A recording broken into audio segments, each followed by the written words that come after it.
बिस्मिल्लाहिर्रहमानिर्रहीम। अस्सलाम वालेकुम जी, मेरा नाम ज़ीशान नूर है। अताउर रहमान कोहस्तानी साहब हमारे साथ मौजूद हैं। दो तीन बड़ी अहम डेवलपमेंट्स हैं। एक तो गुज़श्ता रात इमरान खान की बहनों के ऊपर जिस तरीके से रियासती फस्तायत की गई, उसका जो रद्द-ए-अमल आया है नाज़रीन, गुज़श्ता 2 साल का सबसे खतरनाक रद्द-ए-अमल पाकिस्तान तहरीक-ए-इंसाफ ने आज दिया।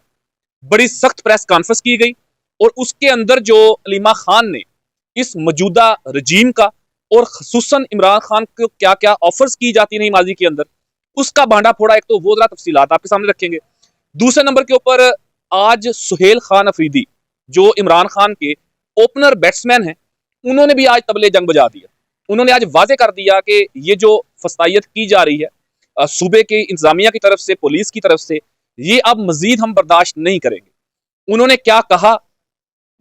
हरीपुर के अंदर जलसा था जी, हरीपुर के अंदर जलसे के अंदर उन्होंने क्या सख्त बातें की हैं और तहरीक चलाने के हवाले से या लॉन्ग मार्च के हवाले से भी उन्होंने एक ऐलान किया है, उस हवाले से भी बात करेंगे। अताउर रहमान, गुज़श्ता 2 सालों से हम देख रहे हैं कि 5 अगस्त 2023 को इमरान खान गिरफ्तार होते हैं लाहौर जमान पार्क के घर से।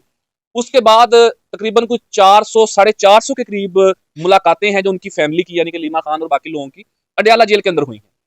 कई दफा ऐसा हुआ कि पुलिस ने उन्हें काउंटर किया, पुलिस ने उन्हें गिरफ्तार किया, पुलिस ने उनकी तस्लील की, लेकिन रद्द-ए-अमल तो आता रहा। लेकिन आज जो रद्द-ए-अमल आया, जिसके बाद एक बड़ी प्रेस कॉन्फ्रेंस की गई, उस प्रेस कॉन्फ्रेंस के अंदर तमाम शुरका, खा वो सलमान अकरम राजा हों, खा वो इमरान खान की बहन अलीमा खान हो, खा वो अल्लामा राजा नासिर बास हो या बाकी क़यादत हो, उनका जो आज गुस्सा था और जिस तरीके से, जैसे वो कहते हैं ना कि जी इनफ इज इनफ, बस अब बहुत हो गया, मजीद बर्दाश्त नहीं करेंगे। और उसमें जो सूबाई वजीर मीना खान अफरीदी ने सख्त बातें की हैं, जो उन्होंने कहा कि जी अगर ये हरकत पंजाब पुलिस जारी रखेगी तो फिर हम देखेंगे कि पंजाब पुलिस की यूनिफॉर्म में लोग और पंजाब के जो हुकूमती लोग हैं वो कैसे खैबर पख्तूनख्वा के अंदर आते हैं, हम उन्हें रोक के दिखाएंगे। तो चीजें किस तरफ जाते आप देख रहे हैं। आज की प्रेस कॉन्फ्रेंस का अहवाल भी जरा बताएं कि क्या क्या अहम बातें उसके अंदर की गई और इस रद्द-ए-अमल को और इस रद्द-ए-अमल के जो कॉन्सिक्वेंसेज हैं वो क्या देख रहे हैं आप। बहुत शुक्रिया जी ज़ीशान। सबसे पहले आज तो बड़ी धुआंधार प्रेस कॉन्फ्रेंस थी, आपने बताया, और उसमें खासकर जो मीना खान अफरीदी ने एक बात की, आपने नोट किया होगा, आपने सुना होगा कि उसने ये कहा कि ये जो एजाज साहब है एसएचओ, ठीक है, ये बगैर वर्दी के सामने आके तो दिखाए ना, फिर हम इनको बता देते हैं, ठीक है। एक ये चीज उन्होंने कहा। तो सवाल मेरा ये है कि वर्दी के साथ अगर वो पुलिस में आ जाते हैं तो फिर भी आप उनका मुकाबला कर सकते हैं, मेरा यह ख्याल है, ठीक है। और दूसरा ये कि जिस तरह आज प्रेस कॉन्फ्रेंस की गई है खैबर पख्तूनख्वा हाउस में,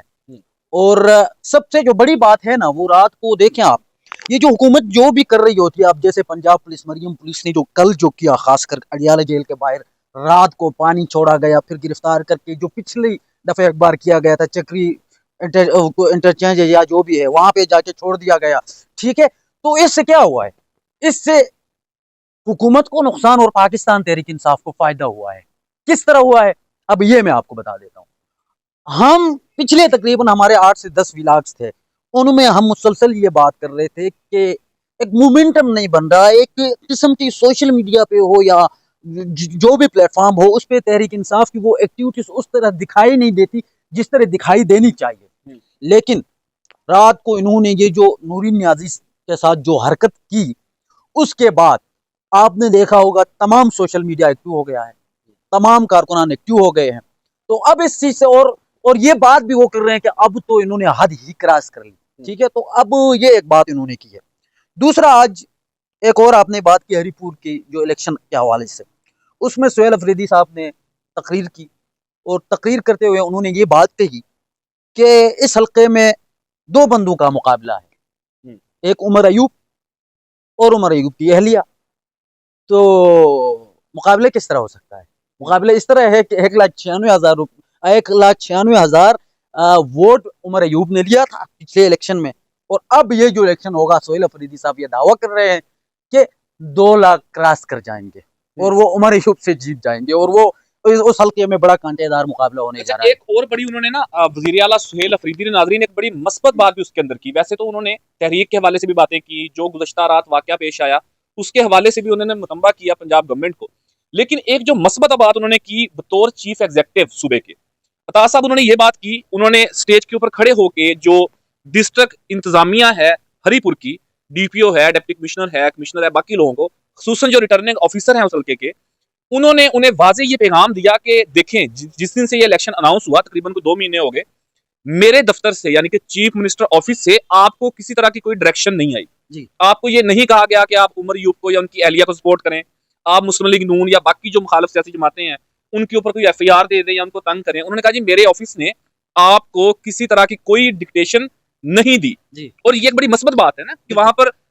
खुला मैदान दिया गया तमाम सियासी जमातों को। बहरहाल पंजाब के अंदर, सिंध के अंदर, बलोचिस्तान के अंदर क्या होता है पूरी दुनिया वाकिफ है, लेकिन मस्बत बात उन्होंने ये की कि मेरे ऑफिस ने कोई भी डिक्टेशन इंतजामिया को नहीं दी और मैं आज बतौर वजीर आला इस स्टेज से यह कहना चाहता हूं कि 23 नवंबर को जिस दिन पोलिंग है जी। अगर उस दिन इंतजामिया ने कोई हेरा फेरी करने की कोशिश की, इंतजामिया ने कोई वोट चेंज करने की कोशिश की, कोई बक्से चोरी करने की कोशिश की जैसे 8 फरवरी के इंतखाबात के अंदर होता रहा या उसके बाद जो बाई इलेक्शंस होते रहे, तो फिर जो भी सरकारी अफसर उसके अंदर मुलविस हुआ वो रात का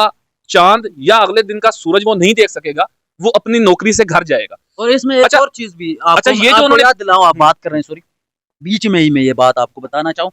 अब जैसे पंजाब में भी बहुत सारे हलकों में जिमनी इलेक्शंस है, लेकिन वहां पर तहरीक इंसाफ ने अपने उम्मीदवारों तक खड़े नहीं किए, उनको पता है कि रिजल्ट क्या आना है। तो उसके मुकाबले में आप यहाँ पर देखो तो सुहेल अफरीदी ने जो बात की है, ठीक है, जो आपको याद होगा हसन अयूब, वो ये चीज बोल रहे थे कि जी सरकारी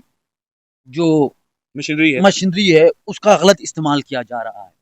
तो आज ये जो तकरीर पे में आके उन्होंने खुल्लम खुला ये बात की है जलसे में, तो इस चीज से एक चीज तो साबित हो गई भाईजान कि सुहेल अफरीदी साहब चाहते हैं कि पंजाब में जो कुछ वो कर सकते हैं अपने मुताबिक वो कर लें, लेकिन वो फेर रहेंगे। ये अच्छा, एक चीज ये सिर्फ इलेक्शन के अंदर नहीं, नाज़रीन को ये बताना बड़ा जरूरी है कि इलेक्शंस के अंदर ही नहीं, इसके अलावा भी अगर आप देखें तो तकरीबन 1 साल से जायद हो गया है कि पाकिस्तान तहरीक इंसाफ की हुकूमत सूबा खैबर पख्तूनख्वा के अंदर है, लेकिन हमने आज तक बतौर साफी कभी ये नहीं सुना कि वहां पर जो अपोजिशन की जमातें हैं, मुस्लिम लीग नून है, पाकिस्तान पीपल्स पार्टी है, JUIF है, ANP है, बाकी जमातें हैं, कि किसी अपोजिशन के किसी रहनुमा के ऊपर कोई जाली FIR हुई हो, उसके कोई डिटेंशन ऑर्डर जारी किए हो, उसके घर पुलिस ने तोड़फोड़ की हो, या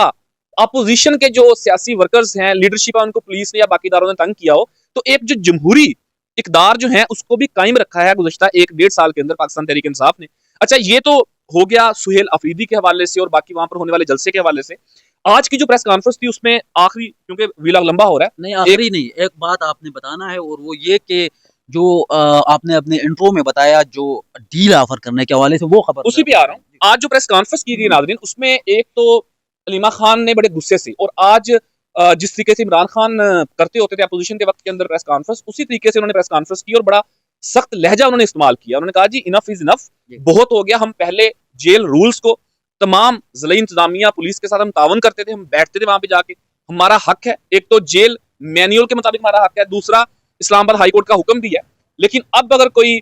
हद क्रॉस करेगा तो फिर उसका उसी तरीके से जवाब दिया जाएगा। दूसरा उन्होंने कहा कि जी हमें आपने जेल में डालना है डाल दें, कोई मसला नहीं है, जेल में डालना है डाल दें, लेकिन हम हर मुलाकात के दिन अपने भाई से मिलने के लिए अडयाला के बाहर जाकर बैठेंगे, धरना भी देंगे, और अब अगर कोई इस तरीके से हद क्रॉस करेगा तो उसको जवाब भी दिया जाएगा। एक नाज़रीन जो बड़ी अहम बात उन्होंने की कि जब 5 अगस्त 2023 को ज़मान पार्क से इमरान खान को गिरफ्तार किया गया था, उससे महज एक दिन पहले 4 अगस्त का दिन था, तो उन्होंने कहा कि जी एक बड़ी ऑफर इमरान खान को आई थी कि वो ये जिद छोड़ दें, वो खामोश हो जाएं, और वो यूरोप समेत किसी भी मुल्क के अंदर जाकर पनाह लेना चाहते हैं कुछ साल, 2-3 साल के लिए, तो उन्हें हुकूमत जाने की, हुकूमत क्या खैर ताकतवर लोग उन्हें इजाजत दे सकते हैं। और अगर आप रिकॉल करें, आपको याद होगा कि 4 अगस्त को 3 अगस्त को जो हाई कमिश्नर हैं यूके के, वो वहां पर गए थे, उनकी मुलाकात भी हुई थी, और आज उस बात की तस्दीक भी हुई है इमरान खान की साइड से भी। अलीमा खान ने यह कहा कि इमरान खान को ऑफर आई थी, जेल के अंदर वक्तन फक्तन उन्होंने टाइम टू टाइम ऑफर्स आती भी रही, लेकिन उनकी तस्दीक उस तरीके से नहीं हुई, दोनों जानब से दावे किए जाते रहे, लेकिन इस एक डील की ऑफर का आज अलीमा खान ने तस्दीक की है। बहरहाल अताउर रहमान साहब, प्रेडिक्शन में करना चाहता हूँ, आपने माजी में जो चीजें हम भी कवर करते रहते हैं, खैर आपने भी देखा होगा, अब मुझे ऐसा लगता है ना कि ये लोग कल जाएंगे ना, कल जाएंगे तो कल लिस्ट के लिए नाम दिया गया मेरे ख्याल रात का दिन है मुलाकात, ठीक है, तो उसमें इससे पहले हमने देखा है कि यही होता रहा है कि जैसे एक दिन अब रात को इन्होंने ये जो हंगामा किया, जो भी किया, वो जो आवाजें सुनाई दे रही थी बड़ी अफसोसनाक, बयान नहीं किया जा सकता। तो एक चीज हमेशा होती रही है ज़ीशान साहब ये कि इस तरह का उन्होंने जब कभी भी अटैक किया है और फिर सोशल मीडिया ने उसके ऊपर प्रेशर डाला है, तो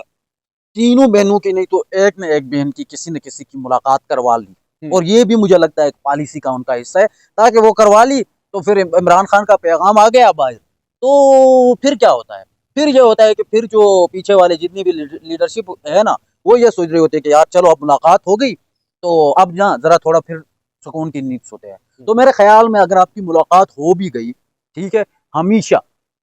तकरीबन 2 सालों से यही चल रहा है, मारपीट के बाद फिर आपको मुलाकात करने की इजाजत दे दी गई, ठीक है। तो मैं ये समझता हूँ कि अगर मुलाकात करवा भी लिया, कल करवा लिया, चलो अगले मंगल को करवा लिया, फिर भी इनको अपनी जो तंजीमें हैं वो एक्टिव करनी चाहिए।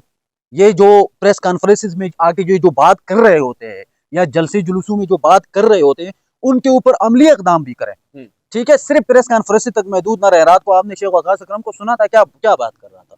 तो ये मेरे ख्याल में नहीं होना चाहिए। अभी व्लॉग लंबा हो रहा है, नेक्स्ट पे फिर बात करते हैं। जी तो ये जो कल हुआ उसके बाद दोबारा से पाकिस्तान तहरीक इंसाफ यूनाइट होती हुई हमें महसूस हो रही है, मुत्तहिद होती हुई दिखाई दे रही है। वो चाहे सोशल मीडिया की बात हो, वो चाहे स्ट्रक्चर की बात हो, जमात के अंदर के धड़े हों, वो हमें दोबारा इकट्ठे हुए दिखाई दे रहे हैं। दूसरी तरफ जो रिटायर्ड जजेस हैं उनकी भी मुलाकातें शुरू हो गई वकला के साथ, बाकी लोगों के साथ भी। तो क्या आने वाले चंद दिनों के अंदर कोई नई एक बड़ी तहरीक शुरू हो सकती है? इस वाले से देखते हैं मुस्तबिल करीब के अंदर क्या सूरत बनती है। अपने कीमती फीडबैक से कमेंट सेक्शन के अंदर जरूर आ कीजिएगा। पाकिस्तान जिंदाबाद।